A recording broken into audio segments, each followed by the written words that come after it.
আসলে কথাটা বললে তুমি কি মনে করো? শোনো বৌমা, তোমার শ্বশুর শাশুড়ি এই তো কয়েকটা বাড়ির পরে থাকে, খুব কষ্টে থাকে বস্তিতে। তুমি তো অনেক বড় ফ্ল্যাট নিয়ে থাকো, ইচ্ছে করলে তো তাদেরকে এই বাসায় রাখতে পারো। আপনার ছেলে মেয়ে আছে? হ্যাঁ, অবশ্যই আছে। তাহলে তাদেরকে গিয়ে এই উপদেশগুলো দেন, তাহলে আপনার জীবনে কাজে আসবে। কে পাঠিয়েছে আপনাকে? আমার শাশুড়ি পাঠিয়েছে, তাই না? মানে এলাকার মানুষ ডেকে ডেকে সে উল্টা পাল্টা কথা বলে সেই মানুষকে আবার আমার বাসায় পাঠাচ্ছে তার হয়ে ওকালতি করতে, তাই না? না না বৌমা, তাদের কোনো দোষ নেই। ও আচ্ছা, তারা না বললে আপনি কি আকাশ থেকে পেলেন কথাগুলো?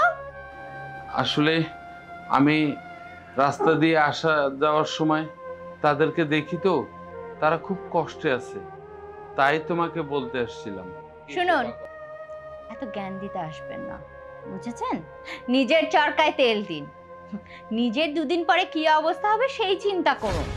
আমার কি করতে হবে না হবে সেটা আমি খুব ভালো করে জানি। আর আমার বাবা মার স্ট্যাটাস জানেন আপনি? কিসের সাথে কি মিলাচ্ছেন আপনি? হাহ, শুনুন, বুড়ো হয়েছেন, বয়স হয়েছে, নিজের চিন্তা নিজে করুন।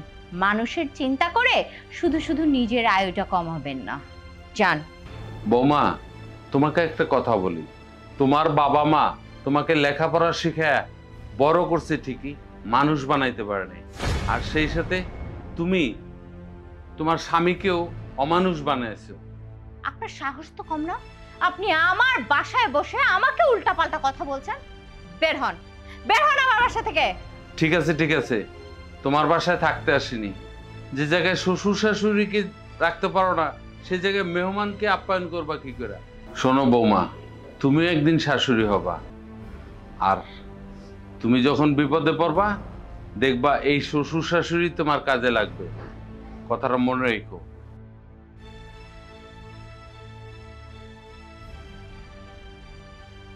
জ্ঞান দিতে আসছে। আজকে আসুক রাজু বাসায়। ওর বাবা মা দিন দিন বেড়েই চলেছে। মানে আমার বাসায় লোক পাঠানো শুরু করে দিয়েছে, তাই না? আসুক আজকে রাজু, ওকে সবকিছু বলতে হবে। এইভাবে আর চলতে দেওয়া যায় না।